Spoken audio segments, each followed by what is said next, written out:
रोज रोज नाश्त्याला नवीन काय बनवायचं, तर चला बनवू आज मस्तपैकी 1 वाटी रव्यापासून भरपूर भाज्या वापरलेली मस्त अशी रेसिपी। तर इथं सगळ्यात अगोदर 1 वाटी भरून मी जाड रवा घेतलाय। तर त्याच नंतर आता इथं कढई गरम करायला ठेवली आणि कढईमध्ये एक बारीक आपले पोहे खायचे 2 चमचे तेल घातले। त्यानंतर हा 1 वाटी रवा घेतला होता। तर हा रवा मी या तेलावरती घालून आता व्यवस्थित असा मस्त खमंग भाजून घेते। तर खूप मोठ्या गॅसवरती इथं रवा न भाजता अगदी मीडियम गॅसवरती हा रवा मी चांगला खमंग असा भाजून घेणार आहे। काय होतं कोणतेही रव्यापासून आपण जेव्हा रेसिपी बनवतो किंवा एखादा पदार्थ बनवतो ना, तेव्हा रवा असा बारीक गॅसवरती किंवा मध्यम गॅसवरती खमंग असा भाजला गेला का नाही की त्याची चव खूप मस्त अशी वाढते। तर इथे बघू शकता एक मला 3 ते 4 मिनिटं लागली मध्यम गॅसवरती हा रवा चांगला खरपूस भाजण्यासाठी। आता इथं हा रवा चांगला खरपूस असा भाजून झालाय, बघू शकता रंग बदलला याचा। आता हा रवा मी एका ताटामध्ये काढून घेतलाय। त्याच कढईमध्ये मी एक तेलाची किटली असते, त्या किटलीतलं 1.5 पळी तेल घातलंय। त्यानंतर याच्यामध्ये मी मोहरी घातले, त्यासोबत जिरं घातलंय। जिरं मोहरी तेलामध्ये चांगली फुटून दिली आधी। त्यानंतर एक 10-12 कढीपत्त्याची पानं घातलेत। कढीपत्त्याची पानं पण चांगली तेलामध्ये तळली गेलेत। त्यानंतर इथे एक बारीक चिरून घेतलेला कांदा घातलाय। कांदा आता थोडासा मी परतवून घेते।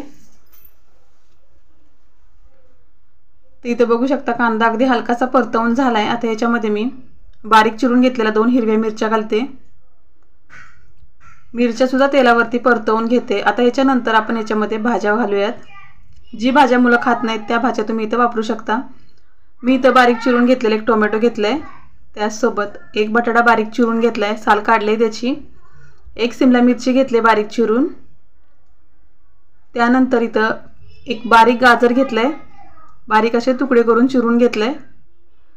त्यानंतर इथं अर्धी वाटी ताजे ओले मटर आता भेटतात बघा बाजारामध्ये वाटाणे, हिरवे वाटाणे, तर ते घेतलेत। आता या सगळ्या भाज्या मी व्यवस्थित अशा परतवून घेते। तेलावरती चांगल्या भाज्या परतवून झाल्यात। आता इथं मी थोडंसं ह्याच्यामध्ये मीठ घालते, अगदी थोडंसं मीठ घालते, कारण भाज्यांना थोडंसं ओलसरपणा आला की भाज्या चांगल्या अशा मऊ शिजल्या जातील, तेलावरती मस्त अशा परतल्या जातील त्यासाठी।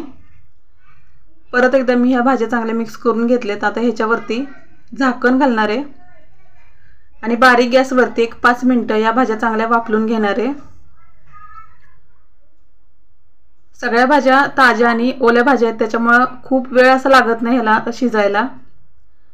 तर बघू शकता इथं मस्त असं तेल सुटलं आणि भाज्या मस्त अशा परतल्या गेल्या। ती गाजर पटकन शिजतं, बटाटा शिजायला फार वेळ लागत नाही, टोमॅटो, कांदा, शिमला मिरची अगदी व्यवस्थित अशा शिजल्या जातात। किंवा ह्या भाज्या थोड्याफार कच्च्या जरी असल्या तरी खायला खूप मस्त लागतात।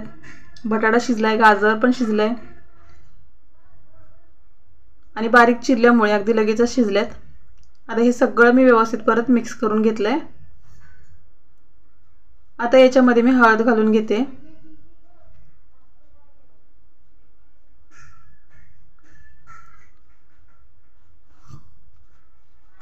हळद घातल्यानंतर परत आता हा सगळा मसाला मी एकजीव करून घेते।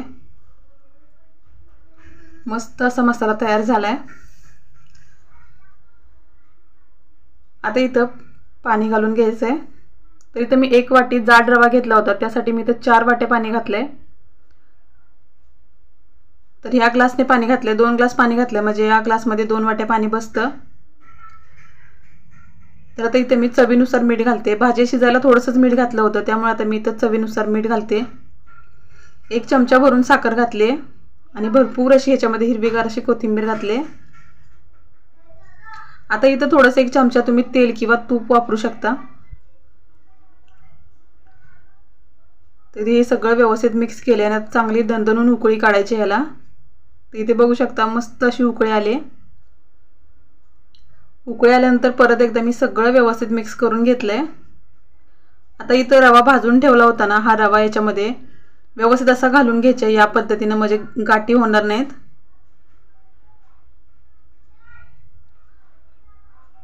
रवा घातल्यानंतर लगेचच व्यवस्थित मिक्स करायचं। तर व्यवस्थित असं मिक्स करून घेतलं आणि रवा घातला की उकळत्या पाण्यात रवा घातला की पटकन असा फुलला जातो आणि पाणी पण लगेच असा शोषून घेतो रवा।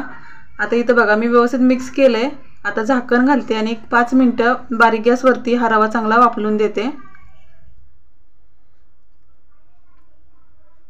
तर आज बनवतोय आपण मस्तपैकी उपमा किंवा उपीट। सकाळच्या नाश्त्यासाठी किंवा मुलांच्या डब्यासाठी सुद्धा खूप भाज्या घातलेलं पौष्टिक असं उपीट. तर एक 5 मिनिटांनी बघा मस्त असं इथं उपीट तयार झालंय. छान असं मौसूद झालंय. तर इथं थोडंसं ओलसर वाटत असेल तर काही हरकत नाही. आता परत गॅस बंद करायचा आणि थोडंसं 5 मिनिटे झाकून ठेवायचं. रवा असल्यामुळं थोड्या वेळाने खूप मस्त असं मऊ आणि मोकळं सुटसुटीत हा उपमा तयार होतो. तर इथं बघू शकता छान असं भरपूर भाज्या घातलेलं पौष्टिक उपीट तयार झालंय. तर आता गॅस बंद केलाय. हे उपीट चांगलं मिक्स केलंय आणि ह्याच्यावरती झाकण घालते आणि एक 5-6 मिनिटं बाजूला ठेवून देते. इथं बघू शकता मस्त एक 5-6 मिनिटानंतर मी एका प्लेटमध्ये हे उपीट काढले आणि तुम्ही बघू शकता किती मस्त मोकळं आणि मौसूद असं तयार झालंय. तर इथे मी शेंगदाणे वापरले नव्हते. तुम्ही इथं शेंगदाणे जरूर वापरा. जेव्हा आपण कांदा भाजतो तेव्हा शेंगदाणे घाला, म्हणजे मस्त असे कुरकुरीत होतील. तर अगदीच झटपट बनवता येईल किंवा मुलं भाज्या खात नाहीत तर अशा वेळेला असा उपमा करून द्या, मुलंसुद्धा अगदी आवडीने खातील.